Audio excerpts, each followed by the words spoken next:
जय हिंद। देखिए, हार्ट में हम आपको हर एक चीज़ बता दिए थे।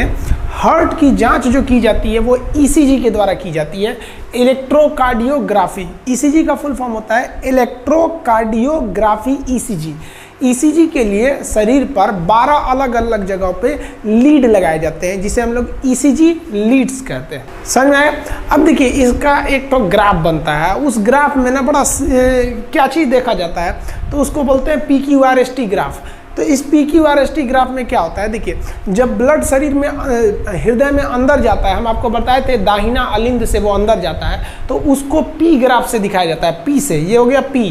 अगर ये P ज़्यादा बढ़ गया तो भी दिक्कत है, कम है तो भी दिक्कत है। तो ये जब जैसे शरीर ब्लड हार्ट में एंट्री करता है उसको दिखाता है P, और उसके बाद की जितनी क्रिया है वो नीले में गया, फिर वहाँ से पंप हुआ, ये सारी क्रियाओं को QRS द्वारा दिखाया जाता है। इसलिए इसे QRS कॉम्प्लेक्स भी कहते हैं कि ये जो होता है ना, दिल के पंप करने को दर्शा रहा होता है।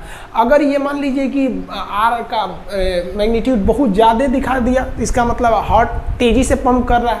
नीचे दिखा दिया तो धीरे पंप कर रहा है। ये सेम ऐसे ही ग्राफ यहाँ बनेगा। अगर ग्राफ बहुत जल्दी जल्दी बनने लगा, मतलब दिल बहुत जल्दी जल्दी धड़क रहा है, तो ये ग्राफ होता है। हार्ट के डॉक्टर को हम कार्डियोलॉजिस्ट कहते हैं। तो ये हो गया हार्ट। हम आपको टोटल हार्ट के बारे में बता दिए थे। तो ये ईसीजी हो गया, जिसे हम लोग क्या कहते हैं, इलेक्ट्रोकार्डियोग्राफी। अब थोड़ा सा बीपी समझते हैं, ब्लड प्रेशर। ब्लड प्रेशर क्या होता है, बीपी। तो ध्यान से देखिए, ब्लड जिस प्रेशर से जाता है और जिस प्रेशर से आता है, इन दोनों प्रेशर को हम क्या कहते हैं, ब्लड प्रेशर। देखिए, जब दिल सिकुड़ता है तभी ब्लड बाहर जाता है।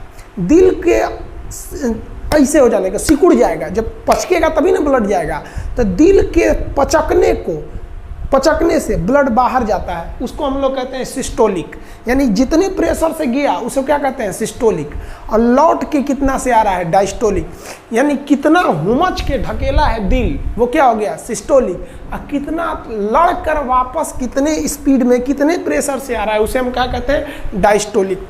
इसी सिस्टोलिक और डायस्टोलिक प्रेशर के अनुपात को हम कहते हैं ब्लड प्रेशर। नॉर्मली ये होता है 120/80। यानी 120/80 अगर आपका बीपी है तो वो नॉर्मल है। ये आप देखे होंगे बीपी कैसे नापता है। वो यहाँ पर आपको एक लॉब लगा देगा और वहाँ पे आपको पारल का मशीन लगा देगा, और यहाँ पे देखिएगा ना, एक पंप से प्रेशर भरने लगता है। उसको प्रेशर भरेगा और उसको प्रेशर को भर देगा 200 तक, और उसके बाद से यहाँ एक आला लगा देगा और प्रेशर को खोलेगा। प्रेशर जब खोलेगा ना, तो आप देखिएगा उसमें आवाज़ आएगा,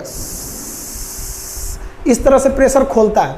और प्रेशर खोलते के बाद ध्यान से देखिए, वो कुछ सुनता है, उसको एक डब से आवाज़ सुनाई देगी, टिक से आवाज़ सुनाई देगी, तो समझ जाएगा कि ये सिस्टोलिक का प्रेशर है।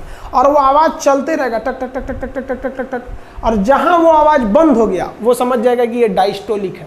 तो मान लीजिए अगर मेरा ब्लड प्रेशर नापा गया और 200 तक वो पहले प्रेशर दिया हुआ है, उसके बाद से प्रेशर खोल रहा है, आला लगा के सुन रहा है। अगर उसको आवाज़, पहली आवाज़ सुनाई दी 130 पे, तो ध्यान देगा कि सिस्टोलिक कितना था, 130। और उसके बाद वो आवाज़ कंटिन्यू कर रही है, टक टक टक टक टक टक टक कर रही है, और वो बंद हुई कितने पे आके, 90 पर। तो कहेगा भैया आपका ब्लड प्रेशर जो है ना 130/90 है, यानी नॉर्मल से थोड़ा सा ज़्यादा है। ये उतना खतरनाक नहीं माना जाता है। हालांकि आप यंग लड़के हैं, स्टूडेंट, सबका ब्लड प्रेशर ज़्यादा ही रहना चाहिए। बीपी ज़्यादा रहेगा ना तो आपको काम करने में मन लगा रहेगा, और कम रहेगा ना तो देहात में बोलते ना, दहिया भरियाया लग रहा है। भरियाया नहीं है भाई, बीपी लो है। तो ये है आपका नॉर्मल बीपी। तो ये आप नॉर्मल बीपी समझ गए।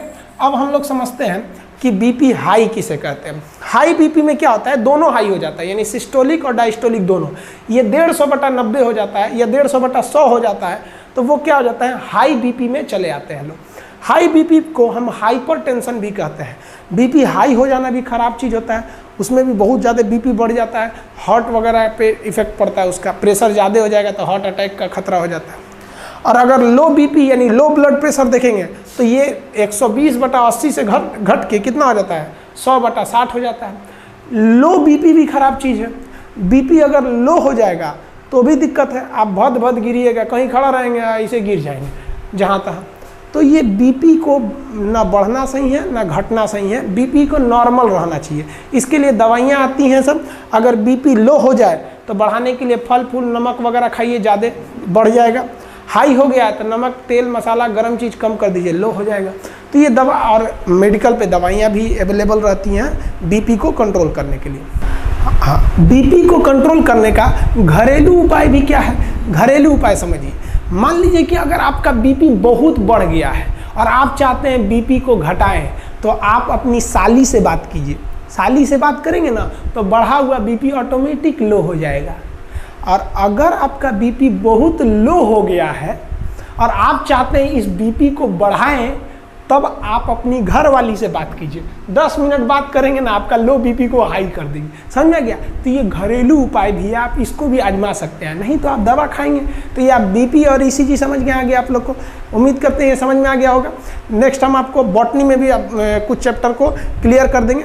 तब तक आप इसका स्क्रीनशॉट लेना चाहे तो ले सकते हैं।